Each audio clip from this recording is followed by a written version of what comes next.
see if I can go on there. I'm live in real time. So what I'm doing right now, I'll tell you a little bit about some of the tech I'm using. I am streaming right now off of OBS, which is open source broadcasting. So what that means is that it's donation based. It's great. It's provided out there by creative people putting this tech out there for folks like me who are able to broadcast. Oh, my Rumble failed. I'm sorry, Rumble. I am streaming on YouTube. So folks who haven't seen me in a long time, the stream key is working. I'm streaming out of OBS. There's a way that you can do that with a plugin. I should do a whole show on OBS, maybe even a workshop someday in the future for other citizen journalists out there that want to get active and start putting their own material out in the cyberland. Because at this time in life, it's really not that difficult if you want to invest the time and the energy to go off and put this out into the world yourself. Though it depends on what you're talking about, how censored you will be. So back in, I think it was I want to say my last broadcast on YouTube, and I could look to pull this up exactly when my last broadcast was, but YouTube took me off the air several years ago and would nothing. A friend of mine texted me, "Hey, your channel is totally down. I was watching your stream and boom, it was just totally taken down." I get a text while I'm in the stream. I was streaming to a couple of other platforms at the same time.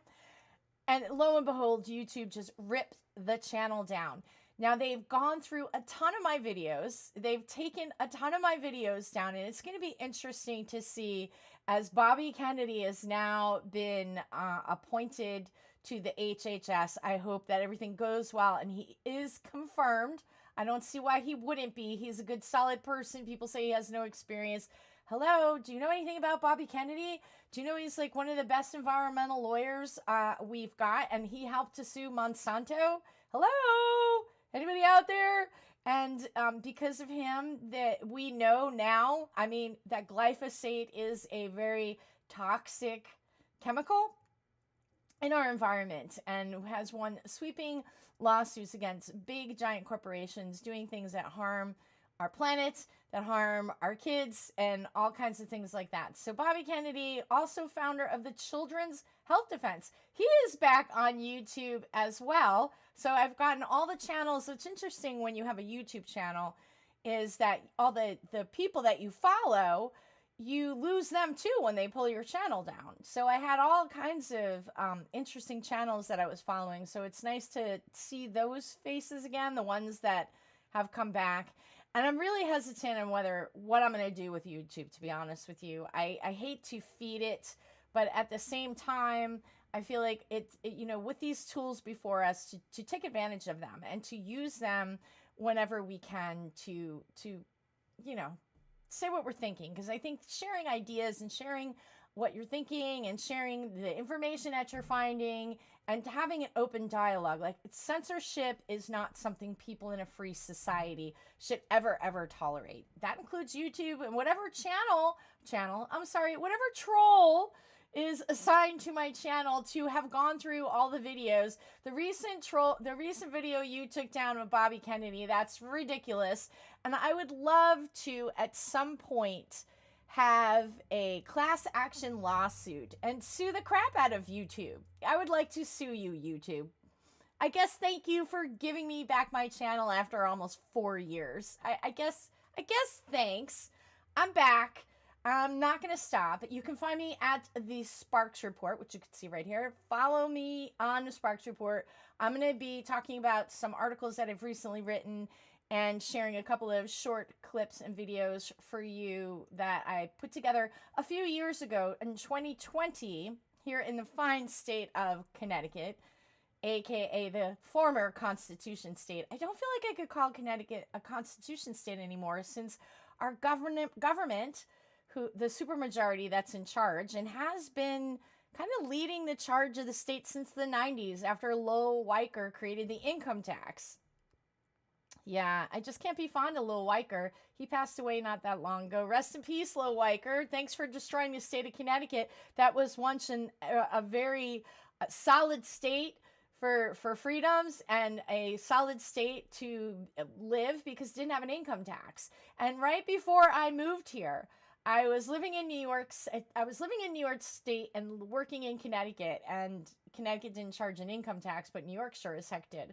So I remember feeling like, oh, I'm glad. I guess I don't have to pay two income taxes, one to Connecticut and one to New York, because Connecticut didn't take any income taxes out, and so New York did. And then as soon as I moved to Connecticut in the 90s, they enact an income tax. It was supposed to be temporary, and ever since then, Connecticut has been going down the tubes and has a giant bureaucracy that is it's unimaginable. I mean, it's truly something that is, it's just massive, and bureaucracies just are not good for republics and people seeking to be free and left alone, like live and let live kind of thing, because a bureaucracy always has to feed itself. So these things really thrive on problems. We take a look at any situation where we have a giant bureaucracy like the Department of Children and Families, which is inept and does a terrible job, and there's all these children still suffering. And you look at that, and then you look at the people's salaries. All the administrators have these huge salaries. How about the State Board of Education, which also all these huge salaries. I want to get into talking about the money, the bureaucracy, the non-governmental organizations, and all those things on this channel. We'll see how long YouTube allows me to still have a voice here. I've set up some private channels that never really kind of took off, and I do have another channel. I might merge this with the channel that I'm building about my exodus out of Connecticut. Some exciting news happening about that, but I'm not going to get into those details till that's a little further down the in the future. But here in the blue state of Connecticut, it is, you know, the same old thing. We've had an election, and we still have Norm Needleman. And anyone in Connecticut in District 32 and 33, they know what I'm talking about with Norm Needleman, who, by the way, Senator Norm Needleman, who sits on the energy, he is the chair of the Energy and Technology Commission, which is really unfortunate. And he says his logo is Norm makes sense. Norm doesn't make sense. But anyway, the reason why he's a really interesting figure, and I like to talk about him, is because he spent the most money than any nationally, any local senator ever did to win a race. And this was back in I think he took office in 2016. Now, don't quote me on that. It could have been 2018. We pick our senators. It's every couple of years, I believe. It's either 2 to 4 years. Bear with me if I'm wrong with that. But we're re-electing representatives and senators every couple of years. So Norm has been in for a few terms now. And back when I first discovered Norm, there's a great woman running, Melissa Gibran. She was wonderful, fabulous candidate. Would have done wonderful things for Connecticut. Am I saying wonderful too much? Anyway, she was a solid candidate. And at the time, I was doing a radio show at WESU. For those that don't know, I did a radio show there for 10 years. I would never have lasted there post-COVID. The irony with being at WESU is that I was out the door right before COVID hit, having no idea that COVID was going to hit, but I never would have lasted there. It would have been a mutually decided thing, because at WESU, I talked more about things that were fun. You know, like music. I love music. I play music. I write music, and it's something that I enjoy doing. And I like to showcase that too. I need to do that more on the Sparks Report and showcase some local bands and local music, including my own, on here sometimes, and give us a break from all this stuff that I write about, because it just makes my head hurt. And I'm sure it bothers you too, some of the things that I find, and we're going to talk about the Healthy People agenda.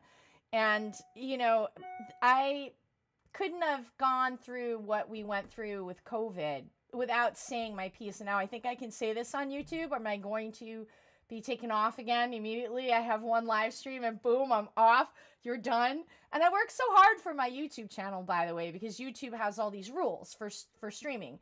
And you can't have your name, you know, the name of the channel you want, and URL to have so many subscribers, and you know, all these steps that you have to go through. And I was just at the beginning of really developing the channel in a more serious way. as we were going through the removal of the religious exemption. And bear with my puppy over there making noise. Anytime I go live, he knows it. So with the removal of the religious exemption to vaccination, dare I say the word on YouTube, I'm sure I'm getting the attention of AI and trolls as soon as I talk about vaccinations. Connecticut repealed the religious exemption to vaccinations in 2020, right before COVID hit.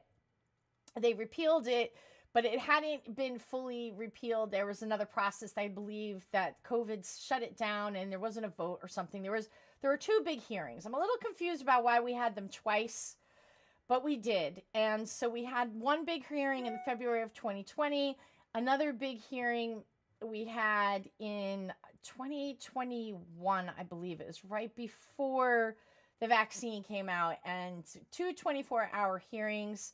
I've been in Connecticut for 3 decades now, and I had never seen that kind of turnout up at the Capitol before in my lifetime here. I heard that the repeal of the income tax also had a very large turnout, and the state didn't listen to that from the citizens. And the state didn't listen to the thousands of Connecticut citizens that came out and said, hey, I don't want to lose this inalienable right. And there was hours and hours of testimony. You could read through those testimonies, by the way, at the Connecticut General Assembly website. I should pull that up one day and do like a whole show about going through the General Assembly website. All those testimonies are up there. I was recently there looking at testimony, and I believe that my videos on that are still on YouTube. A lot got taken down. And I want to fight with YouTube about that, because there's no reason YouTube should take those videos down. Those videos, there's nothing that's misinformation, okay, in those videos. Vaccine package inserts, YouTube, are not misinformation. So when I do a video going over the excipients in vaccines and talking about that, that's not misinformation. But we're not going to get into vaccine package inserts today. But those are the types of videos that YouTube would take down. Videos that are based in facts and coming out of direct from the manufacturers of said products. My hope is that Bobby Kennedy is confirmed. I cannot wait till the confirmation hearings, okay? Because Bobby Kennedy is the real deal. Now, he may not be perfect. Nobody is. And let me tell you this. Nobody's coming to save us. And for all our friends and family out there, I love you no matter who you voted for. I don't care who you voted for. I love you anyway. But we have some problems. And the people who are really upset that Trump won, you know, maybe try to have a conversation with your neighbor or your friends who voted for him, like myself, because yes, I did. And I'm going to say that publicly because I did do that, because I felt like and feel like my body, my choice matters, right? And it's not about abortion rights, though I don't agree with the government being in anybody's business. So don't even, twist it. And I'm sorry for my real conservative friends. It's just the way I feel. Separation of church and state. I am a constitutionalist before all else. You and your relationship with God is yours and yours alone. And I don't want to get into the whole abortion debate because we spend way too much time on it. In the state of Connecticut, everybody has access to abortions up till birth, which I think is barbaric. Okay. I just think that's absolutely barbaric. And I don't even want to get into that conversation. It actually disturbs me quite a bit, especially getting into the whole excipients and the things that are in these products. And I'm not even going to get into all that gobbledygook in this moment because I'm going to immediately get the channel pulled down. I'm almost self-censoring, but that's not what my video is about today. So I feel like it is my right to say no to a medical product. It is my right to question the government. People should never be silenced. We don't all have to agree with each other. And I don't know what's happened to us in this point in life where we've gotten to this place where we can't have different opinions, and family members are literally to the point where they don't want to talk to you if they don't like who you voted for. That's asinine. That's completely asinine. And that's making this like personal. So I think politics has become identity. Now I finally get what identity politics is. I really get it, and how toxic it actually is, and how it's led to this very divisive moment in history. No, Half the country is not racist who voted for Trump in the silent majority, and the medical freedom fighters who helped him ride to a landslide victory, because accept that fact, he did win by a landslide. He's not my favorite candidate. I will be honest with you. I'm going to get flack for that. But I will tell you that I do appreciate that he did not mandate that awful stuff on the population and left it up to states. Whether he put that out there in the warp speed, don't like that. Don't like some of the technocrats he's picking for his cabinet. Not a fan of Dr. Oz. I will be very critical of the Trump presidency. I do think that the government should stay out of doctors' offices altogether. But women's rights are a lot more than just abortion, okay? There's a lot of what is my body, my choice that goes beyond an abortion and rights, okay? So I have a right to be comfortable in my own space. Sorry, I really got to say that I have a right to be comfortable in my own space. I guess one could say that about everything. But when it comes to certain things, you know, women's spaces matter in very real ways. And I'm a firm supporter of that. And also a firm supporter of live and let live with respect to private spaces for women. And biological women need their right to private spaces. And we can have a whole show and get into that. So today I want to talk about a couple of things. And I want to share this video going back to the Connecticut religious exemption and how that process went down. And one of the things about that's happened since then is that there are a lot of people feeling very pressured, and now pregnant women, I'm going to lose this YouTube, you're probably going to kick me right off because I just can't even help myself. But pregnant women are offered 4 vaccines now, post-COVID. Before COVID, pregnant women were always offered a flu shot, even though in the package insert, it wants you to sign up for a pregnancy registry. And, you know, that the Aaron Siri of I Can Decide, I'd like you to go check that out. I should have links in there, and I will be putting that into my Substack when I upload this video in there. Substack's allowing for live streaming now, and I haven't figured out how to cross that bridge over, but I will. And so basically there are 4 shots given to pregnant women now, and there's a lot of pressure, and pediatricians are kicking parents out of their practices who don't want to follow this schedule or want to delay the schedule. And, you know, there are a few doctors willing to work with parents in the state of Connecticut, but it's become very difficult. And it's very concerning because we are not all built the same. So we should have the ability to have informed consent. And my hope is that we will have that right back as soon as possible, because now with pregnant women, and there's no mandates on pregnant women, the mandates are on the children. So women are offered the COVID, the flu, the RSV, which has only been on the market, which is another mRNA vaccine, and it's been out on the market, given to the public since July of 2023. So just a little bit over a year. And DTaP. All right, I'm not going to get into too much more on that today, but that's what's offered to pregnant women. It's very shocking, because if you look and read on the package insert, which you should read 13.1 on the package insert and go read about what it says about the pregnancy registry and how all pregnant women that do get these shots should register in the pregnancy registry. There is, you know, not making this up. I'm going to pull up something for you guys real quick because I have something I can share with you. So this is right here. This is an ad. I'm sure, you know, that I can't get censored for an actual ad by, well, let's see, Healthy Living for the RSVpregnancyregistry.com.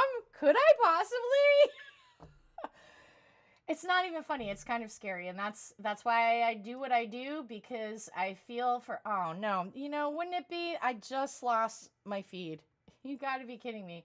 I had, oh, Yahweh, right live in real time. As soon as I want to, no, here we go. Sorry about that. No, I got it. Let's see if, voila.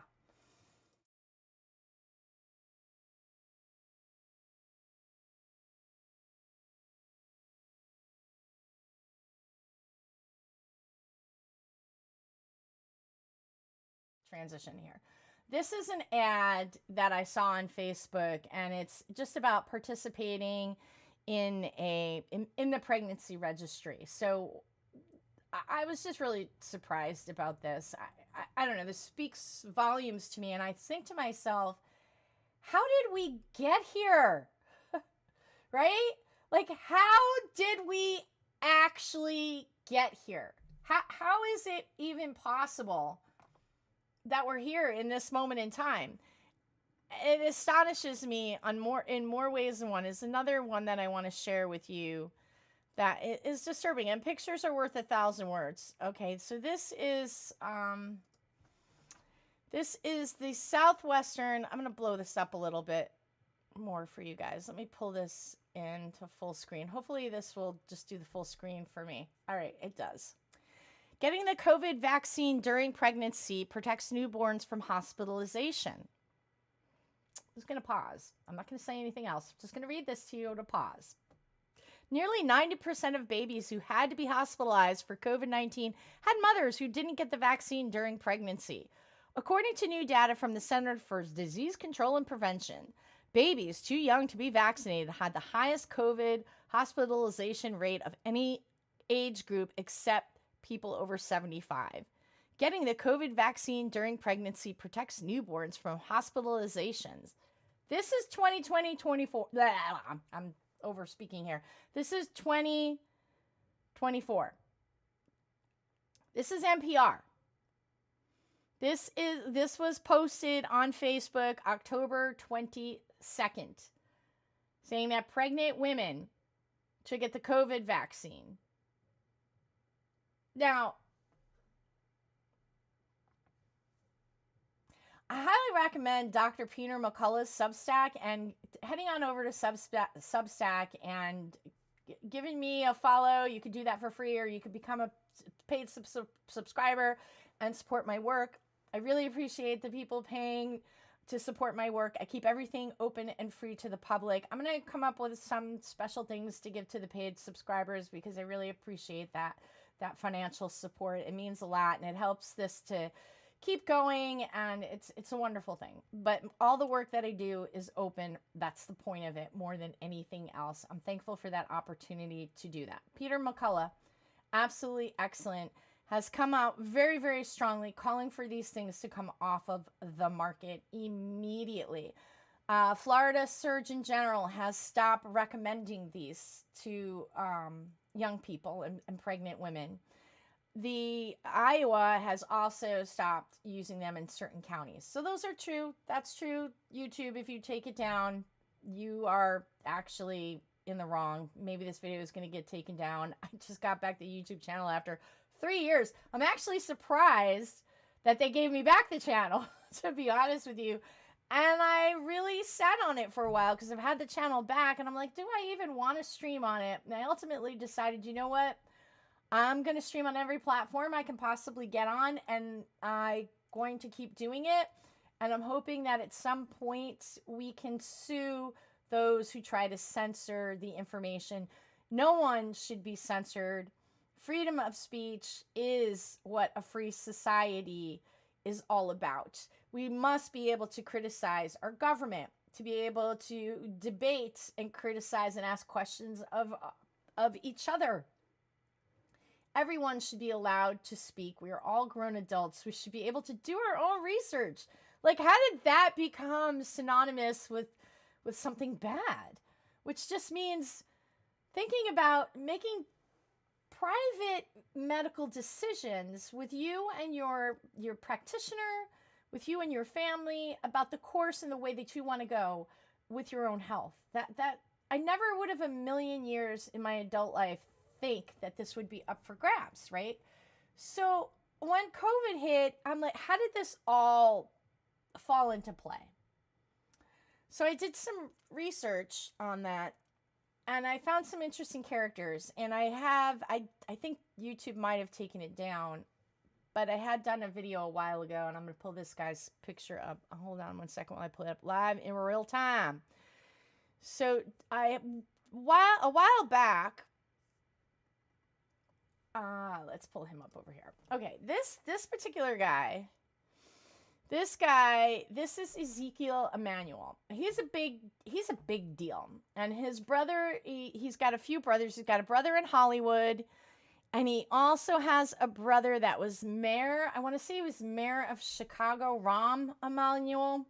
So Ezekiel Emanuel is a bioethicist. So bioethics is a new field in science that is very interesting, to say the least. There's a recommendation on my Substack for the Corbett Report. I'm going to repeat that again. Corbett would be probably like, what are you doing on YouTube? Because they took Corbett off of YouTube. I don't think Corbett would ever come back onto YouTube, and he's really smart, great journalist, one of my favorite journalists, but he was taken off of YouTube. He does the Corbett Report. You can find his work at corbettreport.com. And he did a whole video, an excellent, excellent video on Ezekiel Emanuel. And I will put those links in my Substack. And you can find the link to the Corbett Report, and you just type in Ezekiel Emanuel. And he's done a lot of coverage on Ezekiel Emanuel. So you'll find all that on his really great website. He does excellent reporting. One of my favorite journalists out there for in-depth look at what's going on in the world. He's currently reporting out of Japan. He is a former Canadian, but he's an I don't know what they call people who are living in Japan, expatriates or whatever. I guess they do, whatever. I don't know. Anyway, this is Ezekiel Emanuel. So what's interesting about him, he is the architect behind Obamacare. And he has advised presidents for decades. And he did advise Trump during COVID, the first roundabout. Trump was definitely being advised by Ezekiel Emanuel. He obviously was advising Obama. He's, I wonder what role he'll play now. He has also just been part of the World Health Organization, where he is the advisor. Sorry about that. He is the advisor of what the heck is his name? Tedros, the Director General. I think that's his official title.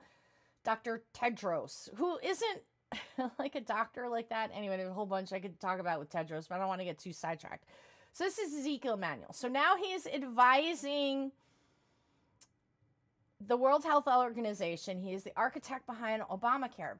But basically, what's interesting and how I tie this all into his bioethics is that it's his philosophy that they are going to follow best practices.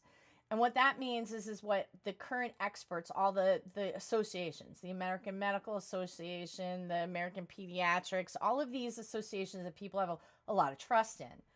When you start to follow the money, that trust wanes.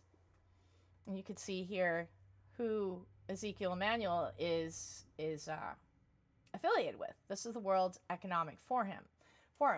The other interesting aspect of Ezekiel Emanuel, beside his relationship with Obama, beside him being the architect of Obamacare, which is what led us into COVID, the policies, what we're seeing now, this best practices. So you go into a hospital, you say, I want ivermectin, hydroxychloroquine. No, they're not going to give that to you. Absolutely not. Hospital protocols, you're going to get what we are, from on high. So in Obamacare, this is all like crafted in there, and it's based on an agenda called Healthy People. I'm going to pull that up for you right now. I just wrote this in my Substack, and this is the Healthy People agenda. Here, let me pull this out. Oh, I apologize. Live in real time. And I've been off of my lives for a while, and I'm really happy to be back. The way I'm going to run it, I'm try to be live once or twice a week, and I'm going to have a lot of guests. I was supposed to be live today with Keith Larson of Geek Time TV, but I was having some technical snafus, and I fixed all my bugs, Keith.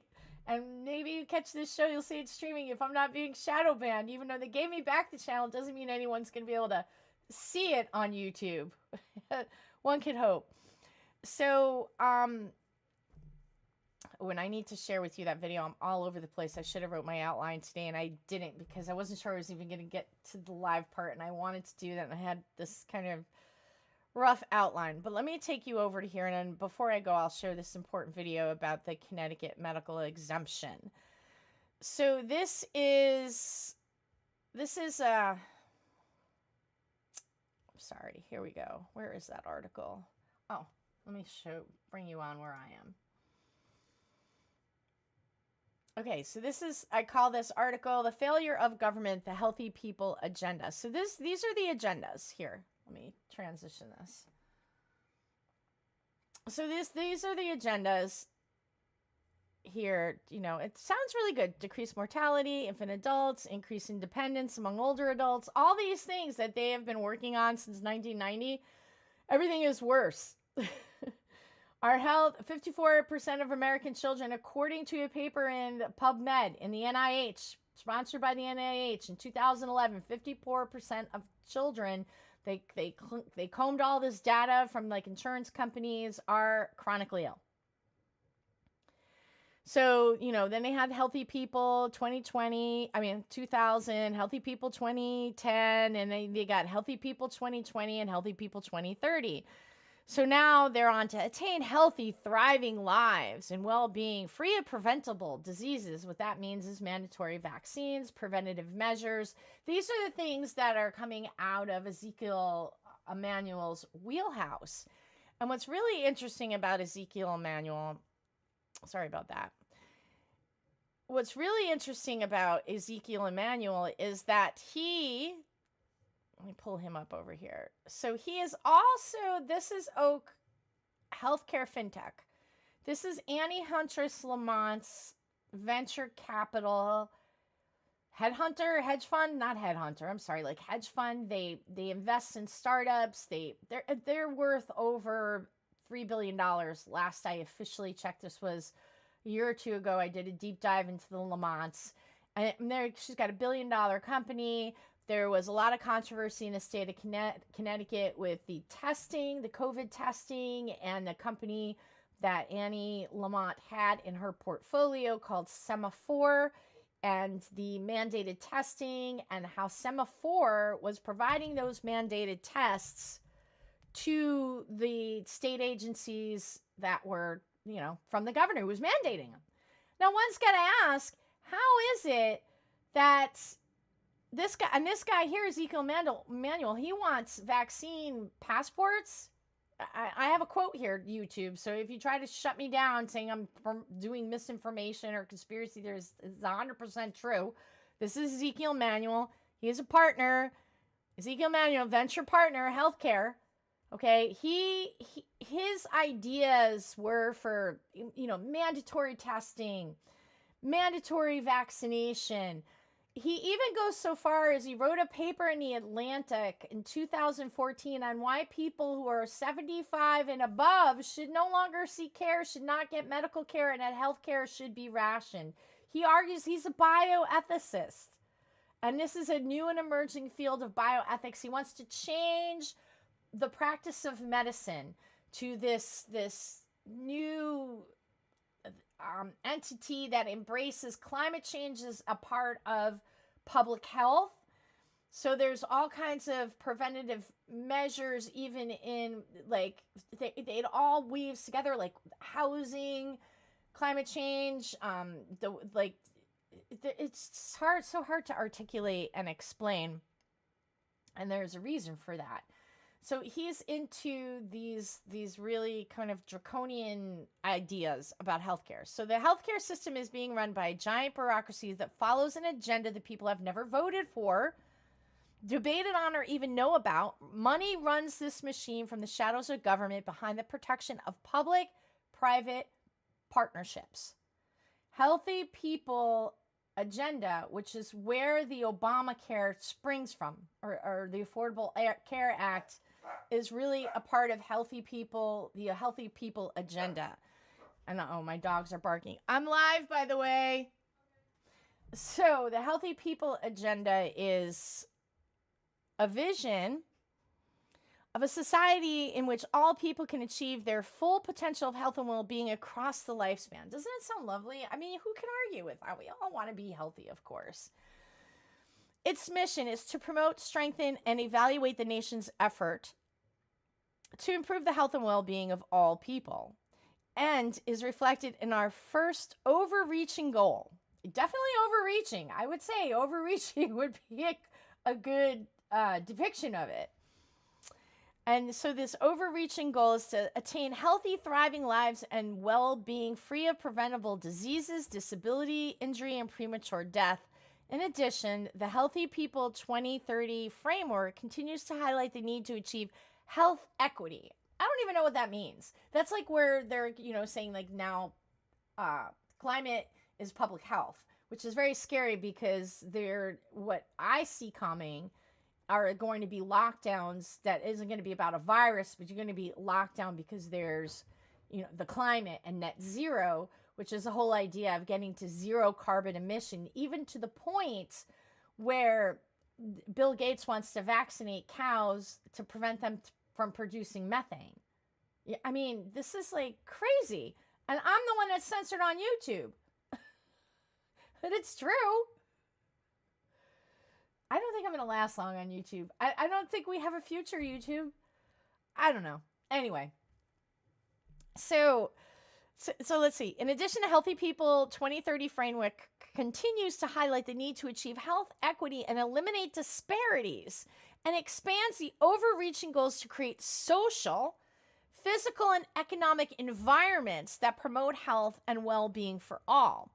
You mean like locking people down and forcing them to wear a mask and taking a medical product that has no liability for injury? These are facts, okay? They're the PrEP Act, the National Vaccine Injury Act, the Childhood Vaccine Injury Act. That's what it's called, the 1986 Child Vaccine Injury Act. So how is that okay? And how does that take into account for anybody's ability to have informed consent? Isn't that a basic human right to say, yeah, no, that's just not something I want to do? That's not anti. That's like, yeah, no, I got to pass on that. But, if my neighbor wants to take that path, that's their affair. It's not my business. And what I do is not their business. Just because I'm living and breathing doesn't mean I'm a threat. So what does the climate mean in public health? What is that going to look like? So the disparity expands the overreaching. Yes, you are overreaching goals to create social, physical, economic environments that promote health and well-being for all. The Healthy People 2030 framework also recognizes the importance of engaging multiple sectors to take action to improve health and well-being. Healthy People's 2030's vision, mission, and overreaching goals. And it goes to give you, and right here at the top, it goes to give you all, let's just go through this. This is Healthy People 2030. Now, when I found Healthy People, I had heard about Healthy People before. And when I found Healthy People, just recently, I was like, what is the connection with the Affordable Care Act and COVID? How was it that this, all of a sudden, everything just went in lockstep? All the protocols, every hospital, all across the country, even across the world. Well, Healthy People was started, the whole agenda comes from the United Nations. And it's also a part of something called the 17 Sustainable Development Goals, which I've discussed a lot on my Substack, and I would have been discussing on YouTube had they not ripped down my channel 4 years ago when they censored me. And now here I am back. Surprise, surprise. For how long, I don't know. So let's take a look at this. I'm going to blow this up for you guys. Healthy People 2030. And as you can see, it grows. So we had Healthy People 2020. We'll go through the list as we go through 2030. Because this is what ultimately sculpted where we went with COVID. Because everything just fell into place where, all the hospitals did the same thing. There was you would think that in a pandemic that doctors would be encouraged to use protocols that they were finding success in. Like there was a doctor out in Michigan, Dr. Brownstein, who is a integrative medical practitioner. He's an MD but he uses all kinds of practices. And he had during COVID one of the best live streams back when Facebook had a thing called watch parties. That was super cool. And you could invite your friends to watch, and it was really sending a lot of this information around. It's probably why they got rid of it. So during that period in COVID, I was watching Dr. Brownstein. Nobody was dying in his practice. Everybody that came in with COVID, he was helping. He was treating successfully. And they took him off of Facebook for talking about how he was treating his patients. It wasn't going with their agenda. It didn't match their Healthy People agenda. So he was taken down off of Facebook and squashed his all of the stories from the other doctors in his practices with the different successes that they were having using there were all kinds of different ways that different doctors were treating people for COVID. Besides ventilators, at the time they didn't have the Paxlovid. They were mostly using ventilators. I think monoclonal antibodies came out later. This is all before the vaccine, masking and PPE and all, like all this nonsense. And then the hospitals, through the Affordable Care Act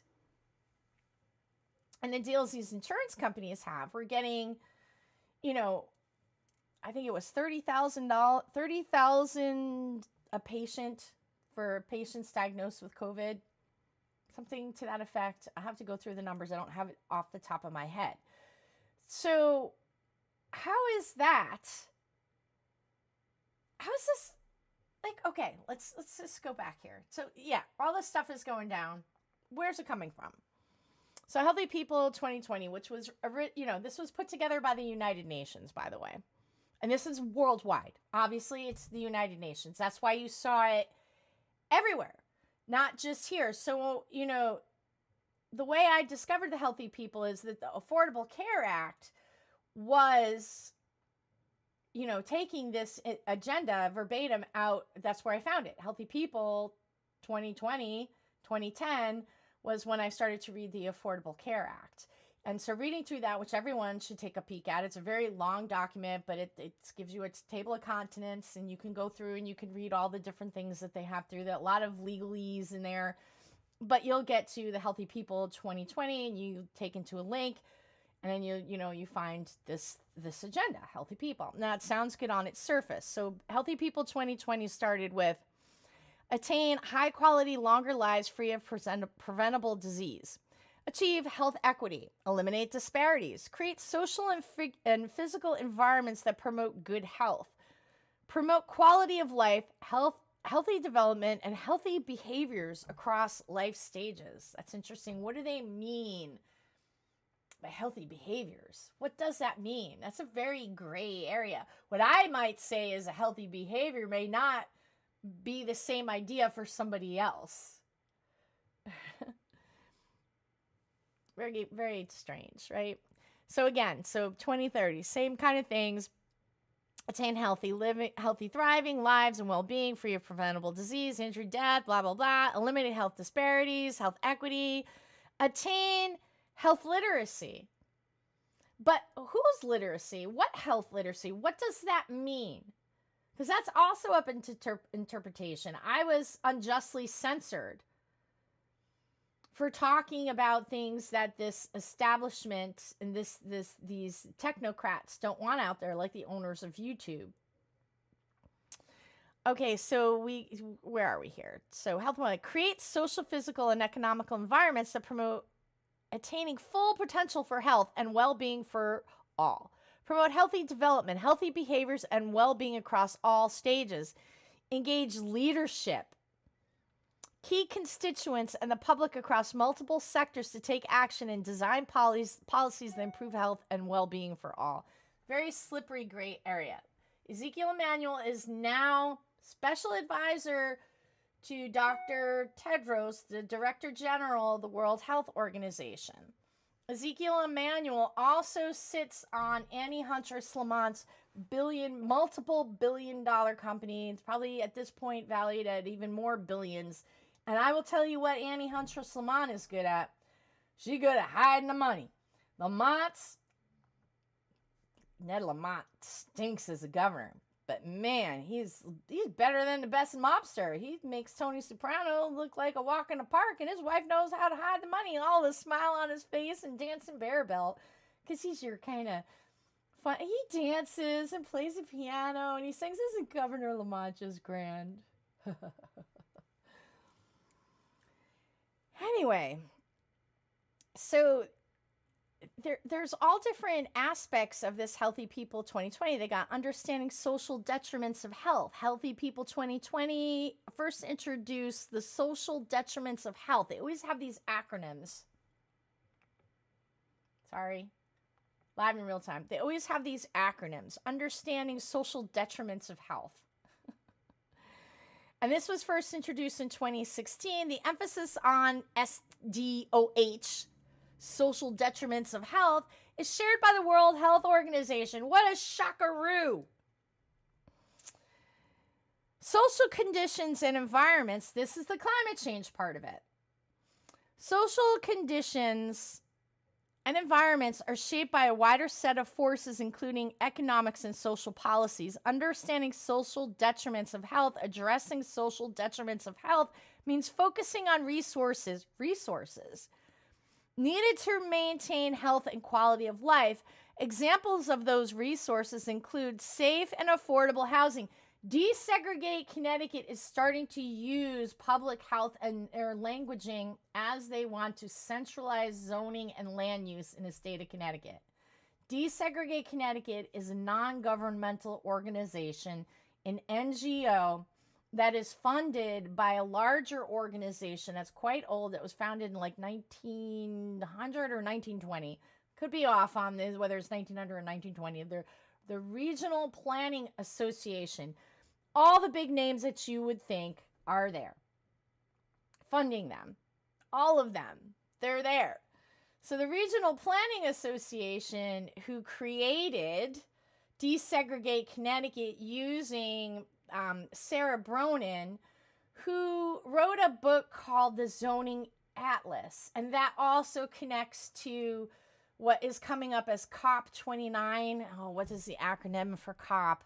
Conference of the Parties, I want to say. It's Conference of the Parties. That is like a climate agenda that they come out with every year and they meet up with. But so the big battle cry now that came out of COP28, and I wrote about that in my Substack. The big battle cry now that came out of COP28 that's coming into COP29 is how climate change, housing, all this stuff is public health. So let's see. Let's continue reading this. And so affordable housing, high quality education.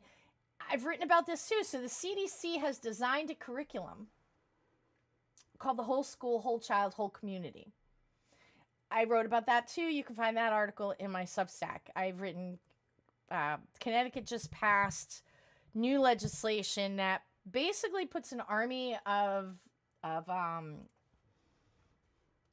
social workers in the school system and sets the path for the schools to have these clinics in them. There already are health clinics in certain areas in Connecticut, but this is going to, there's more of this is going to grow. And also too, what's interesting, they in 2023 or 2024, they have so Connecticut is now collecting all your medical data in a system called Connie. I wrote about that too in my Substack. So maybe I'll take a walk over there. But anyway, so there's this whole thing where your medical data is put into a cloud. And so the idea is that everybody who you need to can access that. But that collection of data, whoever has the data has a lot of power. Data is the gold. Data creates a lot of power to have this, this personal information about all the people in the state of Connecticut, because this is where Connie is, and it's a registration. And I'll take you over to that article and tell you what that acronym actually means. It kind of explains it all. Let me just stay focused on the Healthy People agenda, but that's part of it, data collection. That's how Healthy People agenda, that's how it operates. Where the Affordable Care Act, where I found Healthy People agenda, because how did we get here? Just sitting there pondering that, it ran too smooth, like a plan. And I'm like, well, how, I did research a while back where I discovered that hospitals are private corporations now. They're not public institutions. Like I always thought of a hospital as more like a public institution for like the public good. But, and, hospitals now are controlled by private equity firms and groups. Yale New Haven is a giant one of those kinds of things. It's private. It operates. It has all these administrators. So you could be a healthcare worker in a big system like Yale, and you are beholden to the hospital administrators to treat your patients. You have to go with the protocol, with best practices, with healthy people agenda, because this all connects. So I always thought it was just the hospitals being the private equity, but it's more than that. It's all these, like, these Ezekiel manuals of the world who are not only making a profit on healthcare, but also advisors to healthcare policy for the public at large. Not him. He's in the club that George Carlin talked about that we ain't in. So, he's 67 now. I wonder if he had some, if he got into a catastrophic car accident, if he would be denied the proper medical treatment, or, if the whole idea, according to Ezekiel Emanuel, is you'll be rationed health care if it's decided that, somebody else needs it more than you do, then it sucks to be you, instead of having like a thriving, real affordable healthcare system that really is about healthy people. You wouldn't need that, because there'd be a lot of people that want to work for that system. It would be affordable. So medical school wouldn't just be for elite people. It would be for all people who wanted to study medicine would be able to afford to go to med school, instead of it just being like, oh, only if you can afford it, or you can jump through these hoops and get a scholarship to pay for, or you're just going to go into an extreme debt. Our system is screwed up, and there's nothing affordable about it. It's not people-centered. So there's lots of discussion about people being really upset with protocols during COVID, with mandated jabs, mandated masking, mandated lockdowns. That's why Trump won. That's why I voted for him. I don't think he's perfect. The people have to save themselves. And you can be mad at me all you want that I voted for him. It says more about you than it does about me. Because at the end of the day, if you voted for Biden, you voted for Biden, whatever. But I can't imagine losing a friendship or being mad at a family member because of who they voted for. Like, what have we come to? So the media machine is a big, huge part of this too. And when you read the Healthy People 2020, they are all this stuff, it gets into the messaging, so it all connects. Anyway, let me get back to this article here. All right, so here we go. So they're talking about education, healthy foods. What do you mean by healthy foods? We could debate about that all day long. There's veganism, there's vegetarianism. I'm an omnivore. I don't follow the American Standard Diet. I don't like chemicals. I don't eat from a box. But everybody has a different idea of what healthy eating is. And you know what? We are entitled to follow what works for us, like each individual. We're not all cookie cutter. Everybody's the same. And you eat the bugs. Or you will eat veggie burgers that are made from like labbed fake meat that kind of mock a hamburger and has looks like it's rare, but it's some weird coagulated lab food. So, and then they say environments free of life-threatening toxins. Do they mean glyphosate? Because they still see all kinds of chemicals and pesticides, all that are really, really toxic, that are still available on the market and have been. And then let's see, what else do they say here? This Healthy People 2020. You can find this article in my Substack.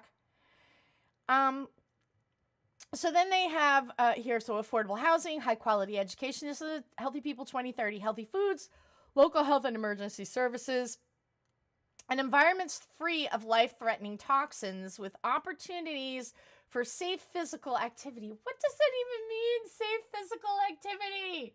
Who determines what safe physical activity is? Who determines this? Understanding and addressing safe for opportunities for safe physical activity. Understanding and addressing place-based detriments that are linked to health. What does that mean? Understanding and addressing place-based detriments that are linked to health disparities can improve health and advance health equity.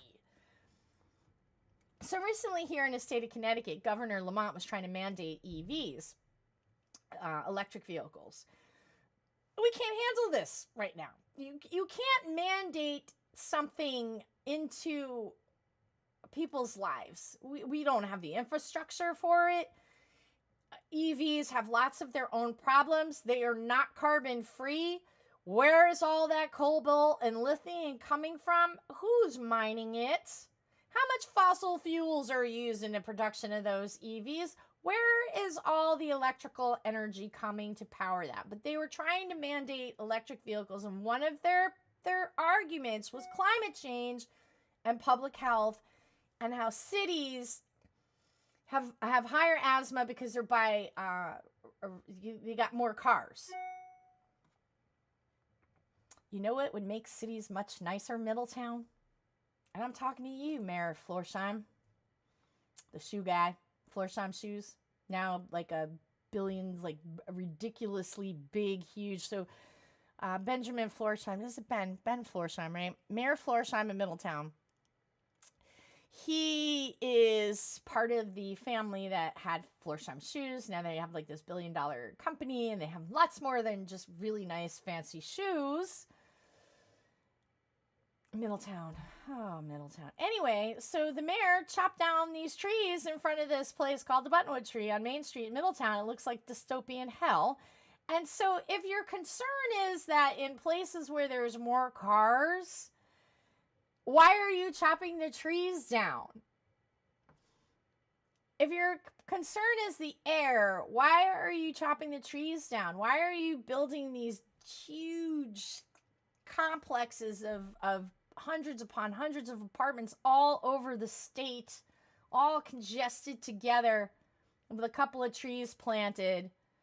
If your real concern is healthy air, why are you doing that? So it's just interesting. It's very interesting.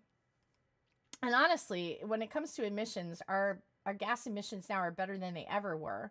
And we're not ready to, why do we need to mandate technologies into people's lives? When the government says it's got to mandate that, there is a problem there.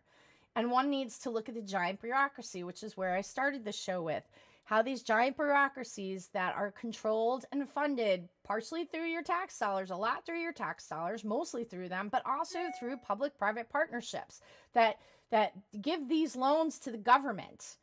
Give these loans to the government, and then they're contracts made. So the government is tied to these loans and to these policies that aren't even coming from any of these legislators or senators. They're just being dictated to and told by these higher ups, party leadership, that we got to do X, Y, and Z, because there's never anything free, and there's always something attached. So they come into these contracts with these private entities, and like 30, 40 years, they have a contract.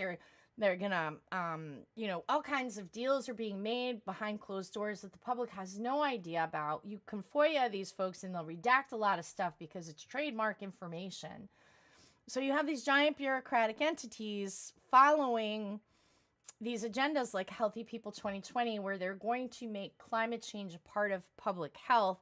And when we take a look back at COVID and we see how COVID protocols were in lockstep globally, we see the initiative. I found it through looking at Obama's Affordable Care is where I found the Healthy People. It started in 1979. So it started in 1980, right just before the Vaccine Injury Act of 1986. Healthy People Healthy People 1990 was started, and then it went into Healthy People 2000, Healthy People 2010, Healthy People 2020, and it's been going on since 1979, since the 80s. And we see where we are at now. We have huge problems with obesity. We have epidemics of autism. We have epidemics of mental health. problems in our young. They call this generation the anxiety generation. We are nowhere even close. Your program is a failure. This is a bureaucratic public-private partnership in the Health and Human Services Department. That's where it is nestled. Healthy People. It has a whole department of more bureaucrats pushing pens around and writing all this gobbledygook, and people like Ezekiel Emanuel, who is a partner. He is a partner at Annie Lamont's Oak Healthcare FinTech. Oak Healthcare FinTech. This is Annie Huntress Lamont right here. This is her company. Your governor's wife makes mad money off of healthcare and FinTech. FinTech is the means that they both go together. FinTech is what Connie is about. And I'm going to take you over to Connie, and I'm going to close out this report, and I'm going to show you that video on the medical exemption for autoimmune disease. If you or your family has an autoimmune disease and you have a child, you can find a doctor and bring your medical records and, get a medical exemption for autoimmune disease in your family. Not that your child has to have the autoimmune disease, but that a member of your family. I have a copy of the law. I'm going to show that to you in just a second. But before I do that, I just want to take you over here to this. Your medical information is being tracked. This is also in my Substack. YouTube is going to pull me. I'm not going to last on YouTube, guys. Follow me on Substack. Substack is super cool. I'm not getting censored there. You can live stream there. Working on getting the live stream going on the Substack as well. I'm not going to last on YouTube. I can't imagine that I do. If I do, it's some freaking miracle, because I can't even believe they gave me back my old channel. And yeah. Anyway, so let me take you over here real quick. Switch this up. All right, so this is your medical information is being tracked and traced. And this is, so they have two ways they track you. They track your immunization records, and there's a way to opt out of that. And there's another program that they track you, and it's called Connie. Hold on. Let me see here. Where is Connie? So aside from the Wiz, so there's two of them, and it's interesting, and you can go in and read the article, and I'm already on an hour here, and I don't want to go much longer, so I don't want to keep going on and on and on. These are both in my Substack. You could read these articles. There are links to opting out of Connie and Wiz within those articles. It goes into more details about the legislation that brought together these entities, their data collecting sources. That's the FinTech. The FinTech puts it all together into this cloud. They connect. So the governor's wife is making hand over fist in the medical and FinTech field. It's absolutely insane. The glaring conflicts of interest. The governor currently in Connecticut has a blind trust. So I wrote about that in an article that you can also find on my Substack called Ned Lamont and the Lost Constitution State. So they operate under this blind trust that, supposedly they don't know anything that's going on or part of any legislation or any policies that would enhance Annie Lamont's profits. But we don't know anything about what Annie Lamont's making because she files separately from their husband, and since she's not governor, I don't think we have actually privy to that filing. Not to mention that the governor stashes a lot of cash in the Cayman Islands.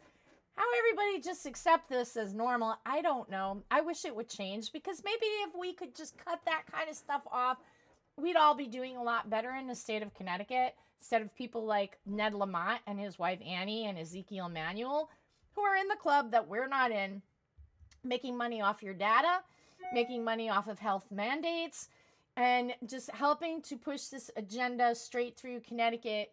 And I've said this over and over again, Connecticut is like the breeding ground. It is what is known, for those who understand and know about technocracy, and people who have read my work and have been following me for a long time are able to see anything I'm writing and talking about, because I'm heavily censored.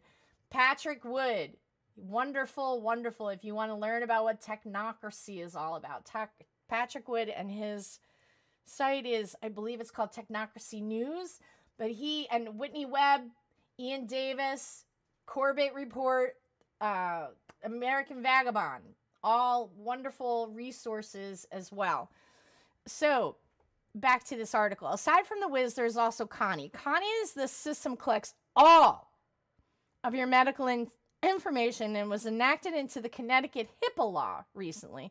That also all connects with the Healthy People agenda. It all is like fused into this ball. These are written by bureaucrats and stakeholders and people you've never met who you didn't vote for, and you don't even know who they are or what they're voting for and how what they're voting for and the policies that they're creating are affecting these laws. But that's where this stuff is coming from. The Ezekiel Emanuels of the world, who a lot of you folks probably never even heard of. So in July of 2024, this just went into effect. And so Connie collects all the information, but it also, what's interesting about Connie, and I've been hearing a lot of talk in Connecticut about kids underage not being able to get their kids' medical records. That probably has to do something with the law, the change to HIPAA with the Connie system, because it says now you can opt your kids out of the Wiz till they're 18. Then when they're adults, the kids have to opt themselves out because adults are also part of Wiz. So with Connie, you can opt yourself out, but you can't opt out your 13-year-old. Your 13-year-old has to opt themselves out. So now what that basically means in the state of Connecticut, 13-year-olds, there's a lot of talk about this. My kids are all older now, and a lot of parents have been reporting that they're trying to call the doctor's office and get some information about their 14-year-old, and they can't. Can you imagine being a parent and calling the doctor's office and trying to get your kid's medical information because there's a problem, you got to see a specialist, or whatever the case may be, and you can't? That's bananas. So it says it right here.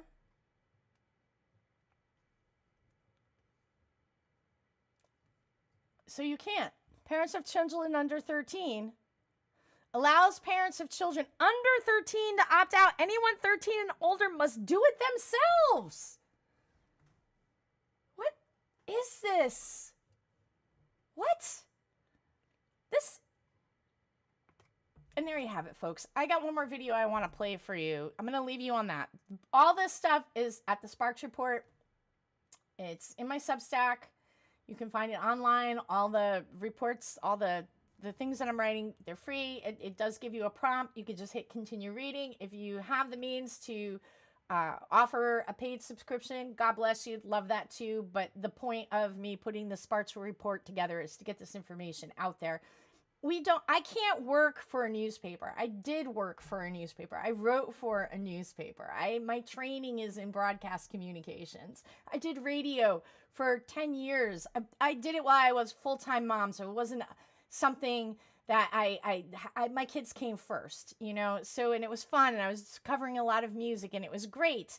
And it was like a part-time thing that I did that was more about just doing this broadcasting for the passion of it. And then as time evolved and I realized how bad the corruption was, and all my focus in writing and broadcasting really started to focus on these things and getting it out there to the people. So this is, let me take this last charge through here. I want to share this video with you. All of this is like on my Substack, like I keep repeating. And I'm going to take you over here. So this is the video I wanted to share with you. This is, he is now comptroller. This is the Public Health Committee. And there's a bunch of these videos. Hold on. There's a bunch of these videos still, I believe, in the YouTube channel. The YouTube did scrub a lot of stuff. They might have taken a lot of this testimony out. But I'm going to be releasing all of the videos I recorded over the years of this battle, because I think it's really interesting and good for the medical freedom history here in Connecticut. So I recorded this during the February hearing in 2020, just obviously just a month before our state shut down and life changed in ways I never thought it would, to be honest with you. post-COVID world in Connecticut is really, it's just sad. I think so much has happened and so much has transpired that it's just really sad. Okay, so here is this video, and this is for all the kids, all the babies, all the mamas out there. You got to know your rights, and in the state of Connecticut, it is unconscionable that they would steal the right to say no to a liability-free medical product and mandate it upon our children in the name of public health. These kinds of things are what disturbs me. This is the reason why I am very passionate about this for the children as a mom of four and now a grandma. I just feel for these mommies and these babies and traversing this very difficult, hostile environment for informed consent and medical freedom. So this is the only exemption you can get for a vaccination in Connecticut at this time is a medical exemption. Most doctors in Connecticut are afraid to give them, but there are some that will. So you can find them out there, and God bless you on your journey. But this is what was said, and I think this is really important to hear and share it around, let people know. This article also had links to where the video is in the Substack. It also links to the Public Health Act that rescinded the religious exemption and also talks about the Connecticut medical exemption. I'm going to just read this section to you really quickly. This is a screenshot of the law. The link is in the Substack. And right here, it's the way it's worded, typical Connecticut style. And this thing can change, by the way. They can change it. They can do all kinds of things. I think they have to leave the medical exemption there. They'd have to come back through and do the process to completely take that away too. So for now, in the state of Connecticut, if you have a family, let me read you the law. A section in which the physician, this is public health, an act concerning immunization. This was effective October 1st, 2021. This is section 3. A section in which the physician, physician's assistant, or advanced practiced registered nurse may record a contraindication or precaution that is not recognized by the National Centers for Disease Control and Prevention, but in his or her discretion results in the vaccination being medically contraindicated. So it means it's not, it's counterproductive. And it can be harmful. So the contraindications, including but not limited to, oops, sorry about that, guys. I didn't mean to take you off there. Including but not limited to any autoimmune disorder, family history of any autoimmune disorder,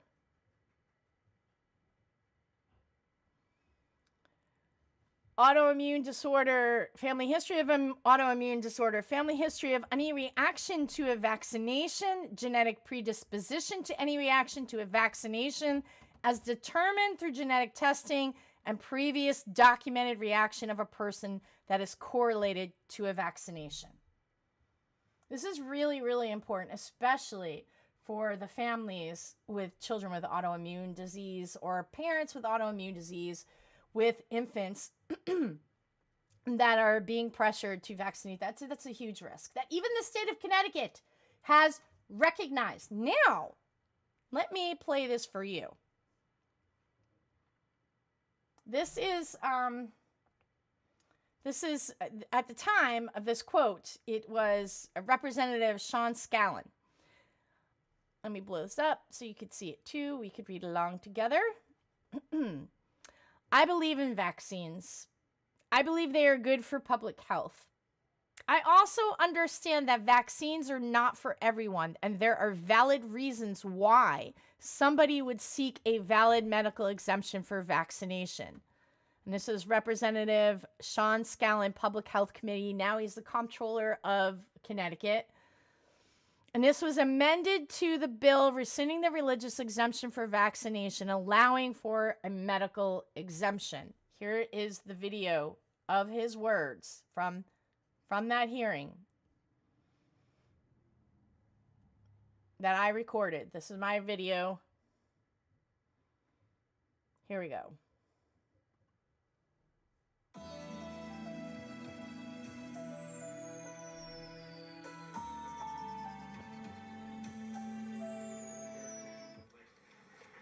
I'd like to make a motion to amend LCO 1953 to add the following language. Number 1, insert in section 7, subdivision 3, including but not limited to any autoimmune disorder or family history of any autoimmune disorder. On the autoimmune disorder, I think we heard loud and clear that there are people, and this is my personal opinion here, I believe in vaccines. I believe that they're important public health, but I also understand that vaccines are not for everybody, and that there are reasons why somebody would seek a valid medical exemption for a vaccination. And people testify that they felt like folks that have autoimmune disorders or family histories of them were not being heard by the physicians when they tried to make the case that those were important things to consider from a doctor's perspective. By adding this in here, you will be specifically stating in a policy goal that we hope that the doctor will take that.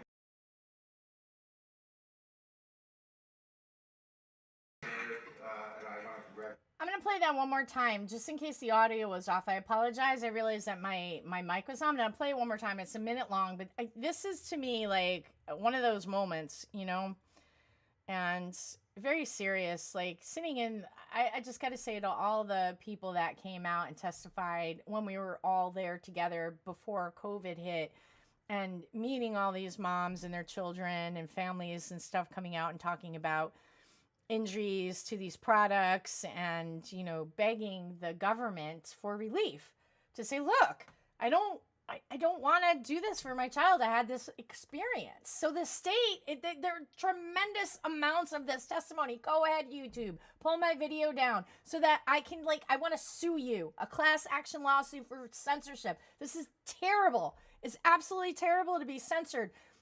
Anyone that supports censorship is just foolish. I had a friend one time say to me, oh, there's a couple of people I'd like to censor. You know, if you can't handle someone else's opinion and you can't handle having open dialogue, that's a sad thing. But we as a country, we need to be able to have open dialogue. We need to be able to talk about these things. It's extremely, extremely, extremely important. All right, here we go. One more time.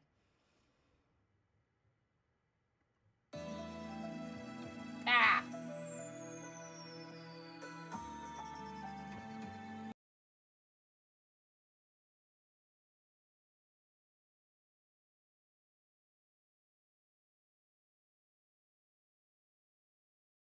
In section 7, subdivision 3, including but not limited to any autoimmune disorder or family history of any autoimmune disorder.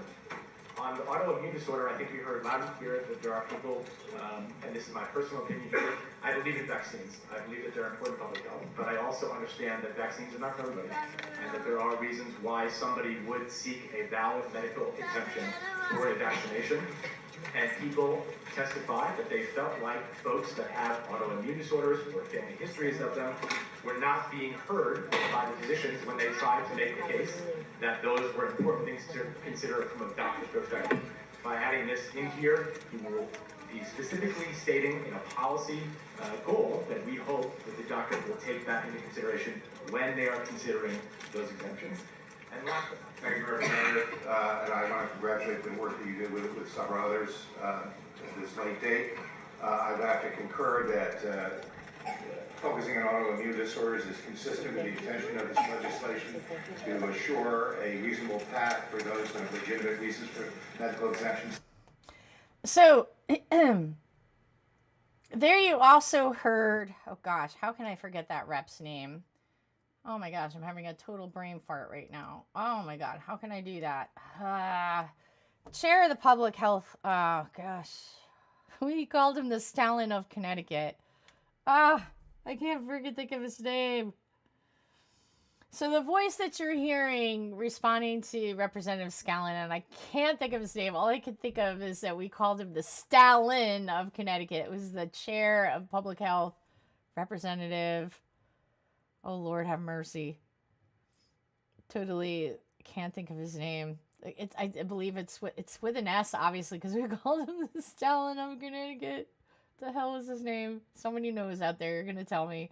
I'm gonna stop this stream. And I'm going to be like, that's his name. But he is at the end of the video. Let me just take you back here real quick. At the end of the video, what he says is really important. I should copy this and quote it from him. This is the chair of public health, whose name I forgot in this moment. Why I can't believe I forgot. He's out of Westport. I remember little Willie Haskell. And you know, him and Willie Haskell are always going to, what is his name? I can't think of it. Okay, so just listen to this last part. Legislation to assure a reasonable path for those who have legitimate reasons for medical exemptions. Okay, hold on. Let me back it up a little bit further. Legitimate path for reasonable medical exemptions. The autoimmune disease. Okay, this is what they're talking about. Work that you did with several others at this late date. I would have to concur that focusing on autoimmune disorders is consistent with the intention of this legislation to assure a reasonable path for those who have legitimate reasons for medical exemptions. So he's just saying that was the committee's purpose, was to ensure that there was a legitimate path for people to seek a medical exemption due to autoimmune disease. This is the world we live in, guys, where the government is now the in-between the people and their own medical choices. The government is now in between you and your body.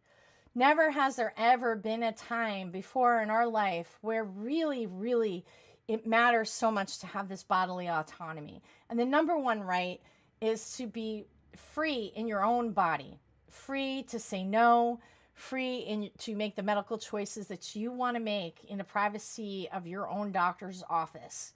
That is what is important here.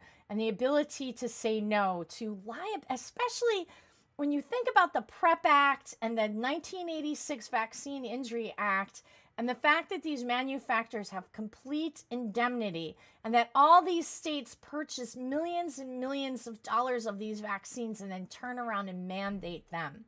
You need to stop and pause on that for a minute. And fortunately, this conversation is now mainstream. So chew on that, YouTube. And I'll be back live later in the week, next week, with Keith. I'm going to have him live with the Geek Time TV. All my bugs are going to be worked out. And I look forward to having more guests on the show. Hit me up if you have a story you'd like to share.